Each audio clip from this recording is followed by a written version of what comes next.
ई बताओ कि लिंग क तरह के होला? 3 तरह के। कौन कौन? स्त्रीलिंग, यस, पुल्लिंग, बिल्कुल यस, अडरलिंग। अब बुझा गल, दुर्गेश नहीं बना देवे ते हमके। पूछी पूछी। तो क्या जी, क्या हाल है? ठीक है। तो आज बात करते हैं ट्रेंडिंग स्टार खेसारी लाल यादव जी का एक गाना आया हुआ, कलम चवागेनी। वाकई में गाना कॉमेडी से भरपूर है। और कितने लोग देखे हैं थोड़ा कमेंट कीजिएगा, जरा देखते हैं। आइए।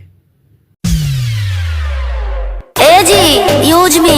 आई एम टोटली कंफ्यूज में। कातना ले पढ़ल बाड़ू? चौथा तक। ओकरा बाद काहे न गइलू? गर्मी के छुट्टी हो गई। ओकरा बाद फिर बारिश आ गई। अब ओकरा बाद जाड़ा के छुट्टी हो गई। फिर ओकरा बाद फिर फगुन आ गई। फिर ओकरा बाद रे इतना छुट्टी मरनी नो कि पढ़े के आदत छूट गई। बैगन।